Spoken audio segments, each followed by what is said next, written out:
help it. I know you felt it. Green and white, white and green. Who are we, the Celtics? Who are we, the Celtics? Who are we, the Celtics? All right, Celtics fans, we are back with another episode of Boston Celtics Game Day Recap. This was a very tough loss. This was just a bad day for Boston sports in general.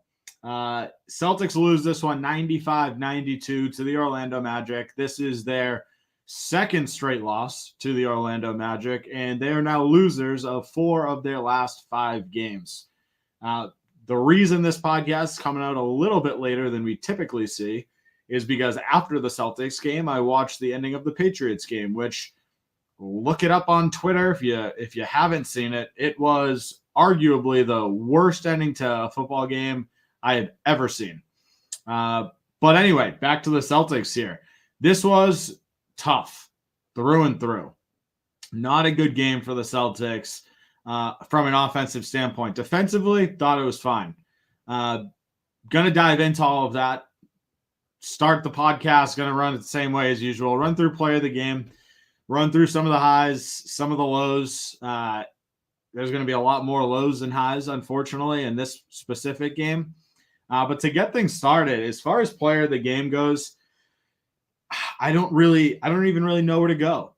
Part of me wanted to go Derek White because in the beginning of this game, he was the only one that was super aggressive trying to get to the rim. Everyone else was just jacking up 3 after 3 after 3. But you look at it, he was 1 of 7 from the field, 0 of 3 from 3. Did not play very well, did not shoot well, didn't really score well. He was aggressive getting in. Marcus Smart, I guess you could give him player of the game, but he was another one that didn't really shoot well. 5 of 13 from the field. But honestly, looking at everybody else, there's really no other clear-cut winner either. So I guess we'll give player of the game to Marcus Smart. There you go. That is the least decisive I've ever been on who deserves it, because honestly, nobody really deserves it in this one. Marcus Smart, solid game overall-ish. 15 points, 7 rebounds, 7 assists, had a steal, turned the ball over 4 times. Shot terribly, 5 of 13. 3 of 7 from 3 is actually one of the better three-point percentages. If you're looking at the Celtics as a whole, Malcolm Brogdon was the only one that actually shot the 3 well. He was 3 of 6 in this one, but he was 3 of 10 from the field in general. So he missed, 7 other shots and just wasn't very good. This is a really bad game. Probably the worst game that the Celtics have played offensively all year long, right? Like if you're looking at the positives from today, you can say that the Celtics held an NBA team to 95 points. The Magic, not very good. This is not a team that you should be holding to 95 and losing ever. Honestly, if you hold the team to 95 in today's NBA, that is fantastic defense. Fantastic. I don't care who it is. It can be the worst team in the league, and the Magic aren't far off of that. And if you're holding a team to 95, that's a really solid game defensively. We saw a lot of good things from Time Lord in this one. You could definitely tell that he was tired. Didn't play a lot. Stuck to that same 18 minutes that he played in last game. Looked good, honestly, in most of the minutes. Ended the night, 6 points, 5 rebounds, an assist, 2 blocks. Defensively, he was solid. Like, this is another game for Robert Williams where, you turn around and everything looks good. He's a guy that could have been player of the game, but when you're only playing 18 minutes, how do you really do that? I gave it to him last time because this is his first game back, and I just loved seeing it. But there's a lot of positives to take from this game from his standpoint, right? You look at Robert Williams and the way that he's playing right now, there's really not much of a drop-off from what we saw last year. Clearly, the team as a whole defensively is not what they were last year. They're not doing the same switch defense. They're not running it the same way. The offense today was abysmal. But Robert Williams, there's a lot of really good things to talk about when you're looking at the way he's played over and over. And when I say over and over, I mean literally yesterday or last game and today, right?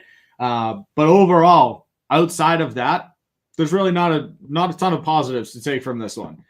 Grant Williams had moments of good, and then he had moments of what on earth is he doing, which is part of why we lost this game. And we'll talk about that in the second half as well.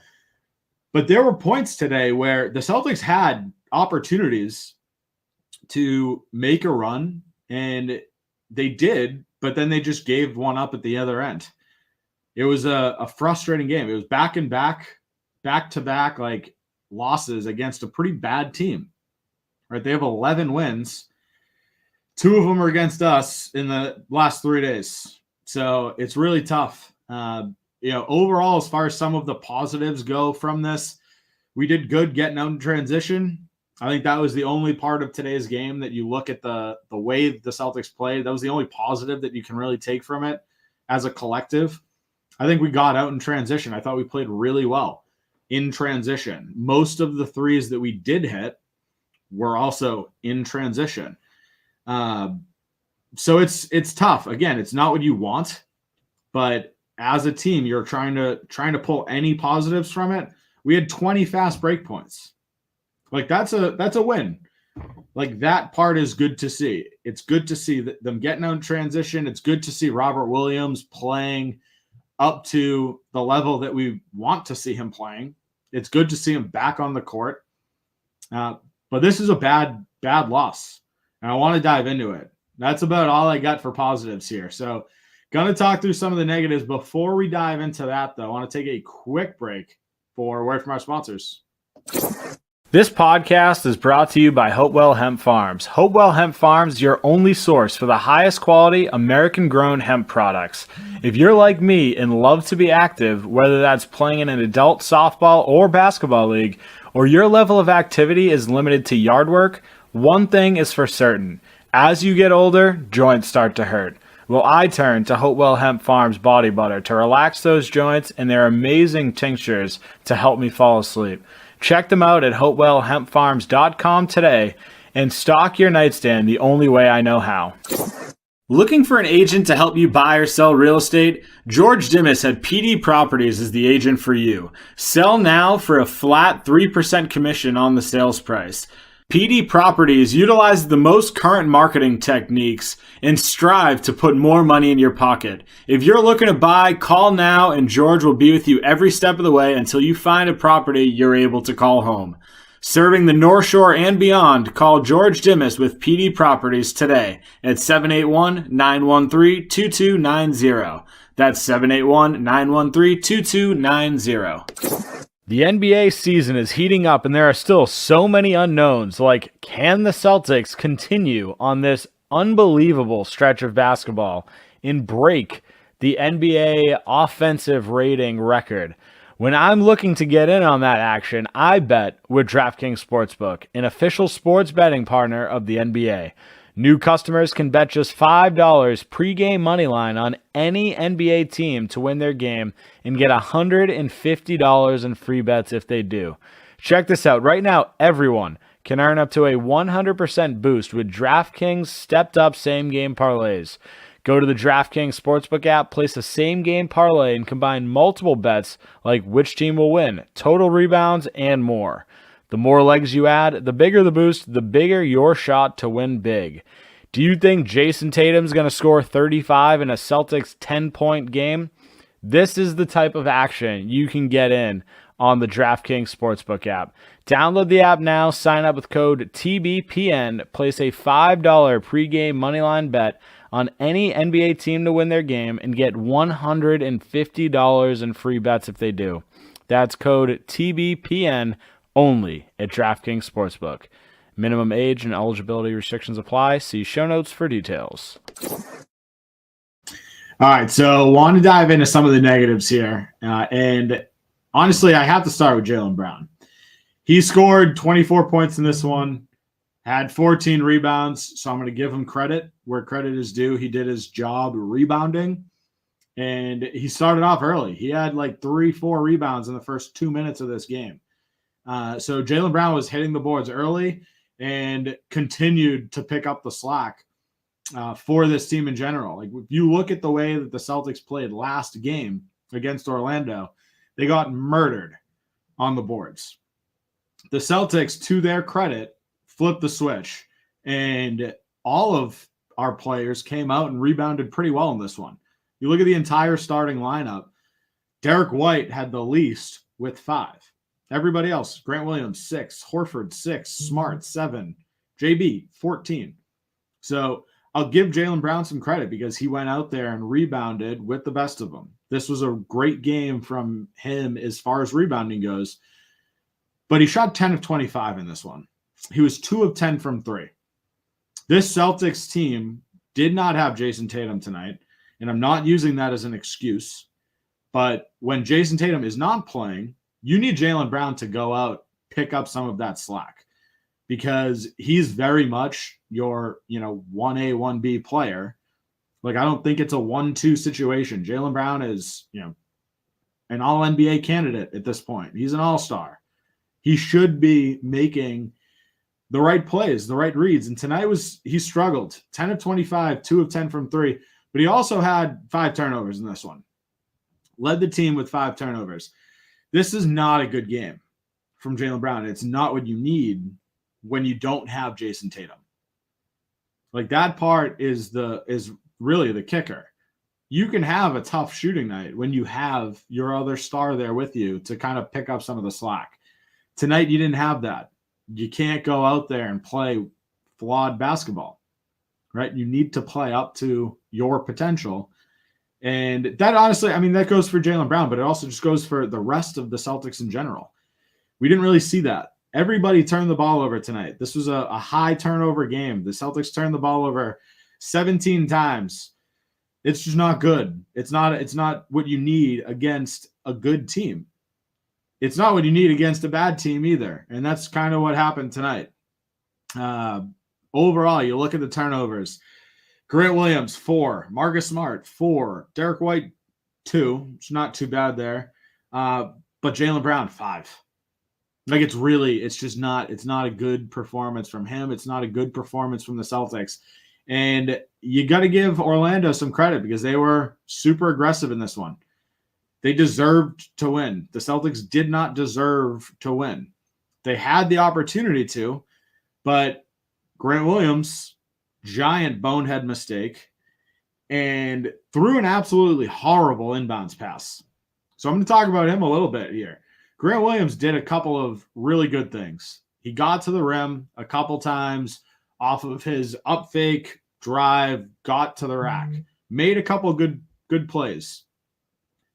That play at the very end, the Celtics were down 2, I believe, right? So we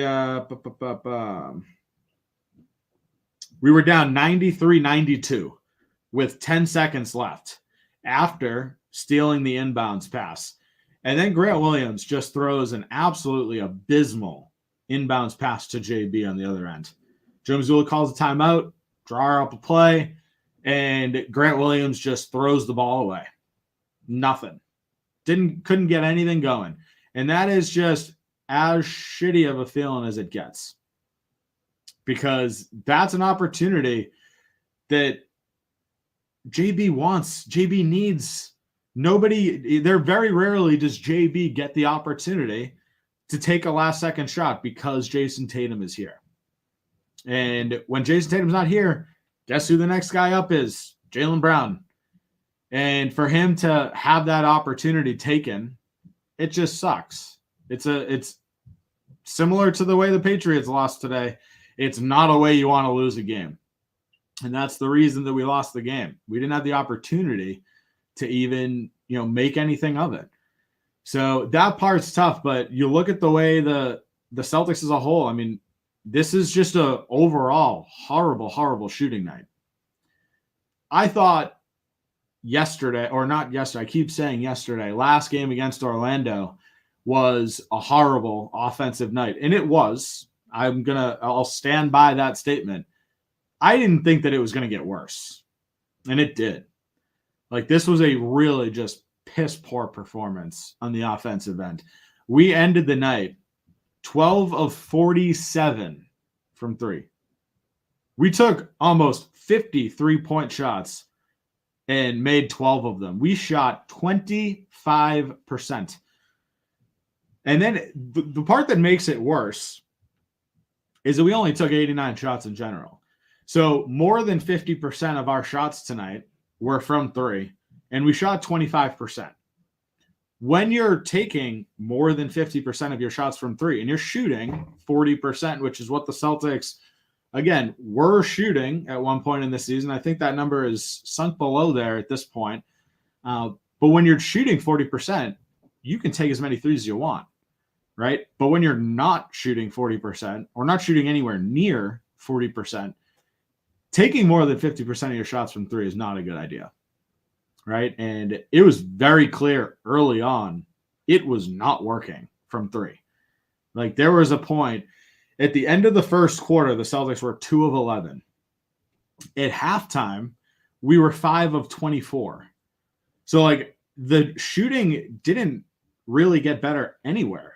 The third quarter, I will give them a tiny bit of credit. They were 4 of 10 from three in that third quarter. Solid, right? 40% is what you want.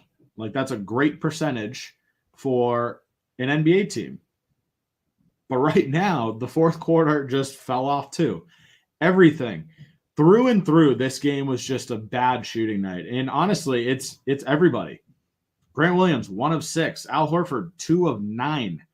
Marcus Smart, 3 of 7. Not terrible there. Derek White, 0 for 3. JB, 2 of 10.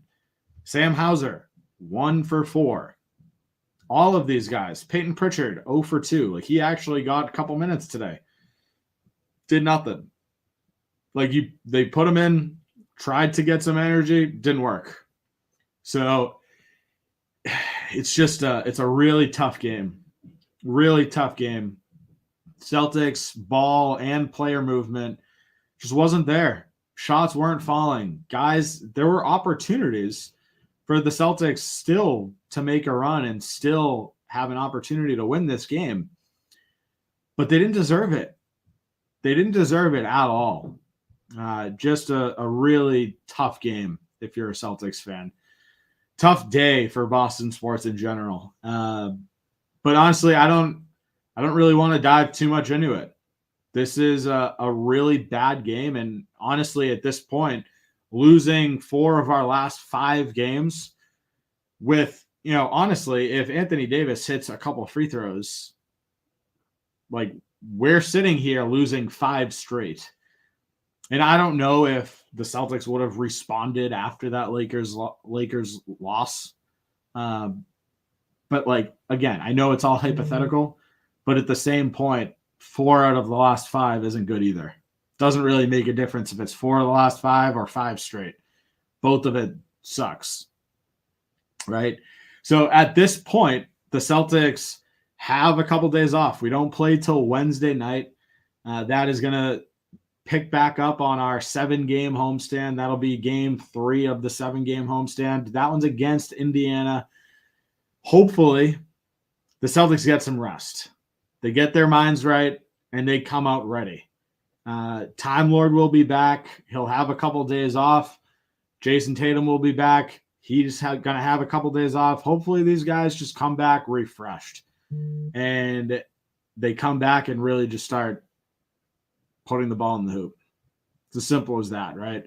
Basketball, if you boil it down, it's a pretty simple game. You just got to put the ball in the hoop, score more than the other team. I know that's a really stupid way of saying it, but that's what the Celtics need at this point. They were on such a historic run, and I feel like I need to stop bringing this up.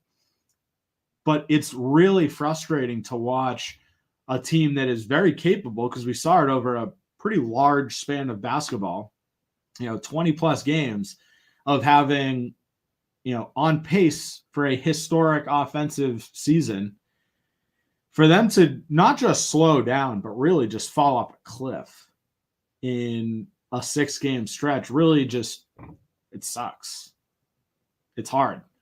So I don't know. Hopefully the Celtics can pull it together. I'm not worried about this team. There were people on Twitter, on Facebook saying that this is a must-win game. It was not a must-win game. I called them out when they said it. This isn't a must-win game. There is no such thing as a must-win in December. Get your minds right. The Celtics will at some point. There's too much talent on this team for them not to figure it out. So that's where we're going to wrap things up for today. Shorter podcast, but get right to the point with you. So if you haven't done so already, make sure to follow me on Twitter at NBA Celtics Guy. Make sure to join our Facebook page, Boston Celtics Till I Die, our YouTube page, Boston Celtics Game Day Recap. And more importantly, if you haven't done so already, make sure to rate and review the podcast. 5-star written review. Have a great night, Celtics fans. We will talk soon. Yeah, you couldn't help it. I know you felt it. Green and white and green. Who are we, the Celtics?